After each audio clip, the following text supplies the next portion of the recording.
Sa'yo kung may pakialam, Resbacker. Anong kinalaman mo sa kaso naming isinampa?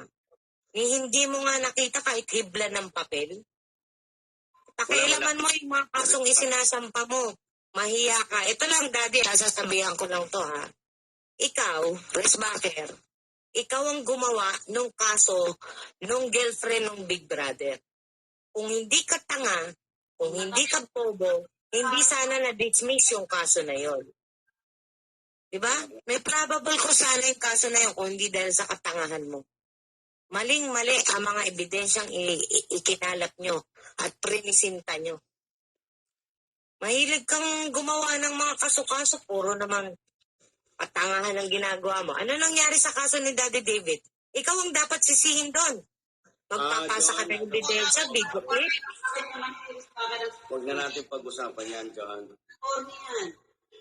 Gusto ko lang ipaalam sa mga tao rito kung ano ang katotohanan. Kaya wag mong pakikialaman ang kasong isinampa. Yun lang. Wag mong pakikialaman ang kasong sinampa ko dahil malayong malayo sa mga kasong hinawakan mo. Magkaiba tayo. Noon pa lang kay Leon Haponesa, inalok mo ko na isama ko yung kaso sa kanila sa kaso mo, sa krame.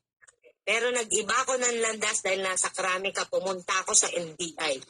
Basura ang kinaso mo kila Leon Haponesa. Pero yun sa akin hanggang ngayon, nasa korte. Yun ang pinagkaiba natin, Resbacker.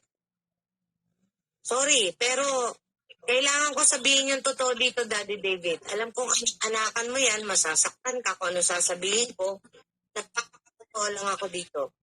Wala ako ni isang katiting na paghanga dyan sa alalay mo o sa anak-anakan mo. Dahil pera-pera lang ang lakad. Yun lang. Salamat, Manay. Salamat, Daddy David.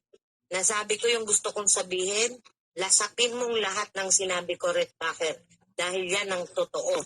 At kung talagang lalaki ka, at sinasabi mong may kabuhayan ka, may pera ka, ibalik mo lahat ng perang nahutot mo kay Chichik.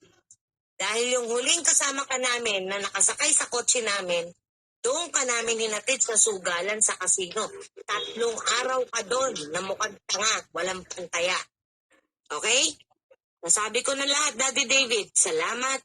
Salamat, Manay. And I thank you.